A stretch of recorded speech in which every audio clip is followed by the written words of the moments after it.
Hello, everyone. I'm Catherine Villeneuve, the Public Relations Coordinator for the Military Family Resource Center of the National Capital Region. And I'm here today to present you the workshop, How to Talk to Our Children About the Impact of Stressful Events, that was presented by Jessica Dion, our Bachelor in Social Work, and Shannon Pistun, our Masters in Social Work, who are part of our Prevention, Support, and Intervention team. So to start, we're here today to discuss some tools for talking with your children about the stressful events that occurred this past month in Quebec and here in Ottawa. While children cannot be completely protected from these events, parents can help them feel safe and help them to better understand the world around them. So we'll talk first about signs of stress. We have 5 categories. We have body, mind, feelings, behavior, and lastly, looking for changes in your child. When we talk about signs of stress with the body, we're talking about tense muscles, headache, stomachache, shallow breathing, rapid heartbeat, dry mouth, cold, sweating palms, skin rash, eyes darting back and forth, clenched jaw, tense face, disturbed sleep, fatigue, illness, shaky. When we talk about mind, we're talking about poor concentration, whirling mind, forgetful, less creative, difficulty problem solving, not spontaneous, easily distracted, confused, irrational. When we're talking about feelings, children will experience intense feelings. They could be withdrawn, fearful, anxious, frustrated, sad, angry, overwhelmed, panicky, overly sensitive, irritable, helpless, hopeless, threatened, and overexcited. And when we talk about behavior, we're talking about whining, clinging, poor listening, biting even, kicking, crying, hair twisting, thumb sucking, nail biting, daydreaming, fighting with friends and family. The child could be restless, jumpy, impulsive, cautious, poor school performance, lack of appetite, or eating more than usual. So when we say looking for change, what's important is that you look for changes in your child. If they're a thumb sucker already, then sucking their thumb is not necessarily a sign of stress for them. However, if they used to suck their thumb and haven't done so in 6 months, but start again, then that's probably a sign of stress. It's also important to talk to your child about what they're feeling. If they're showing signs of stress, it is not necessarily because of what has happened over the past month. It could be something completely unrelated. So we have some tips for all ages, a few pointers. We have flexible routines. We have calm, truthful, and limited information, emphasis on safety, and then acknowledging when you don't know as a parent. So when we talk about flexible routines, it's important to keep your child's regular routines as much as possible in order to instill a sense of normalcy for them. But be flexible. They may need you to lie down with them before bed for a few minutes, or even stay up later to talk. So trust your parents' instincts. When we say calm, truthful, and limited information, it is that children of all ages will feed off of your emotions. If you're emitting panic, they will sense it and feel panicked. So do your best to remain calm and answer their questions truthfully while only giving them the information they need to know to have their questions answered. For example, if your 6-year-old asks you what happened to that man, they might be satisfied with an answer of he got hurt or he got hit by a car. They may be satisfied with that, and you will be happy you started with a simple answer rather than elaborating. So our advice is to let them take the lead when asking you questions so that you can then adapt your answer. When we say emphasize safety, when you're answering your children's questions, follow up each answer by emphasizing safety. You can say things like, well, but we have the police forces, security, military looking after us, and we are safe. For teens, consider discussing how quickly the police, the schools, the military, the security responded, reinforcing that they are prepared to deal with threats. And when we say acknowledge when you don't know, we suggest that you don't lie or make something up. If you don't know the answer to a question, simply tell them you don't know, and then tie back to them being safe with many protectors watching out for everyone. Now we have tips for different developmental stages. So divided by age groups, we have children under 2 years who react to their environment and need a routine. And then we have the 3 to 5 year olds, naturally egotistical, and they're protectors, and they may need alternative methods of expression. So when we talk about children under 2 years, they do not understand what is happening, but they will react to the tension and the anxiety in their environment. So keep their routines as much as you can and provide the time for quiet play and calming rituals, such as infant massage, rocking, singing bedtime songs. When we're talking about the 3 to 5 year olds, children at that age are naturally self-centered. They need reassurance that they're safe and that their immediate family is safe. It is natural for them not to think beyond that to others. Talking about the protectors we have in place in our society, police, military, security forces, can be comforting for them. You can answer their questions simply by acknowledging that, yes, a bad man hurt another man, but we are safe thanks to our police forces, security, military forces, etc. Children in this age group may still have trouble expressing themselves verbally, so offer alternative ways for them to express their feelings, such as drawing, painting, or even acting out a story. If we continue for the tips for the different age groups, we have the 8 to 11 and we have the 12 plus. The children between 8 and 11-year-olds it's important to avoid unvetted news and to address what their friends are saying. When we're talking about teenagers, you can allow them more access, and again, it's important to address what their friends are saying.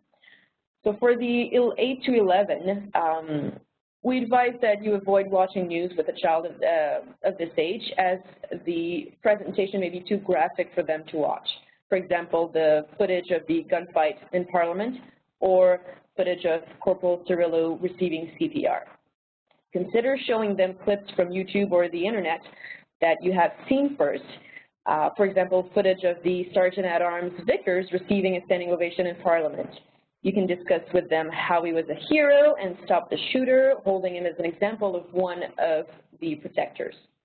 If you shield them from all news at this age, they may be curious and seek it out on their own. If you curate what they see as much as you can then have some control. And for both 8 to 11 and 12 plus age groups, their peers can have a huge influence on them. So ask them what their friends are saying so you can address any misconceptions or untruths. And if we talk about teenagers, well, children over the age of 12 can handle watching the news and may have curiosity about news. Allow them, if it is appropriate, but watch the news with them and be available to answer questions and correct misconceptions again. And remember, these tips we're telling you, they're just guidelines. You know your child best, and you know what they can handle. And while talking about the military child, that children living the military lifestyle will have extra stressors and may have difficult questions to ask.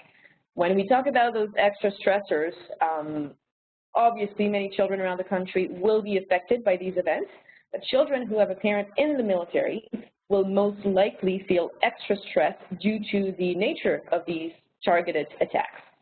Watch your child closely for signs of stress and be open for any questions they may have. And talking about those questions, for example, will daddy or mommy be killed because they're in the military? Well, if they bring forth such a question, you can stress the safety and protective factors surrounding the military right now. Say things like members are taking care not to wear their uniform in public, there's extra security in place, military members are highly trained to protect themselves and others. Perhaps the most difficult question of all, why would someone do this? It can probably only be answered with an I don't know. There's evil in this world that mommy and daddy cannot understand or explain. We're doing everything in our power to make sure you are safe. So talk with them about how they can spread love and joy in their world. And we've talked about children, but it is also crucial that you check in with yourselves. And we're talking about transferring emotions, acknowledging your feelings, and appropriate outlets. When we're talking about transferring emotions, children of all ages are very perceptive of their parents' feelings and moods. They will pick up on what you're feeling even when you try and hide it. So make sure to take time to check in with yourself and figure out what you're feeling. And that brings us to acknowledging your feelings. It is okay to share your feelings with your children, saying things like, I feel sad too, or I'm scared too, models talking about your feelings. Always be sure to tie back to their safety, saying things like, I'm scared too, but it makes me feel better to think about all the police officers in the city looking out for us. When we're talking about appropriate outlets, we all need to vent our fears and frustrations about these events too. Save that when you're with an adult friend or a family member and there are no children around. Because even teenagers need to feel strength and safety from their parents. So we really suggest that you vent out your fears when there are no children around. And that brings us to normal feelings. We might feel sadness, anger, fear, indifference, or desensitization, and relief versus guilt. So it is completely normal for us to run the gamut of emotions when thinking about or discussing these tragic events. You may feel one of these feelings, all of them, or maybe something completely different. We all process and grieve differently, so each person is justified in feeling different emotions. First, we have sadness. We may feel sad for the victims and their families, or for the loss of the feeling of security on Canadian soil. We may even feel sad for the family of the shooter. These are all completely normal and valid feelings. When we talk about anger, well, we may feel angry at the perpetrators of these crimes, or at the government and or military for not preventing them, or even at our spouse for introducing us to the military lifestyle. Again, all normal feelings. Emotions are running high and not always what we would consider rational. And talking about not rational, well, we have fear. While most of the country is probably experiencing fear, military members and their family members may be especially fearful because of the nature of these attacks. This is something that may not be understood by our non-military extended family, friends, and our children's classmates. We advise that you consider seeking out other people who understand the military lifestyle to talk with. When we talk about indifference and desensitization, some people may not feel any emotions concerning these events and feel indifferent or desensitized. This is also a normal thing to go through and does not mean you don't care. Feeling this way is actually a way of protecting yourself, and you will probably start feeling other emotions at a later date, maybe even when you least expect it. And lastly, we have relief. As military members and family members, it is very likely that you will feel relief, or that you or your loved one was not targeted in these attacks. This sense of relief often leads to guilt. As human beings, we innately have a survival instinct, and these feelings are completely normal. Now, we've talked about signs of stress, extra stressors, and normal feelings. The purpose is to create a less stressful home environment. Now, a few tips, a few suggestions to help with that: exercise and free play, a healthy, well-balanced food routine, individual time with parents, hugs and signs of affection, a regular routine, sleep, laughter. Laughter is the best medicine. And lastly, adults who model stress management. That will help a lot in creating a less stressful home environment. Our team, our social work team, have a few resources for you, activities for children who are worried or scared. It'll help children acknowledge and talk about their feelings. You can do these activities with your child and even try them yourself. We have a resource library at the center. You can contact our team anytime to learn more about activities. And they're suggesting this book called The 5 Love Languages of Children by Gary Chapman. And a copy of this book was adapted to military families. I'd like to end by saying that the important thing is to live a fulfilled life. The point of an act of terror is to instill fear and cause us to change our way of life. So yes, be vigilant, but go about your normal life as best as you can. If you have any questions, again, the Prevention, Support, and Intervention team is here to help you.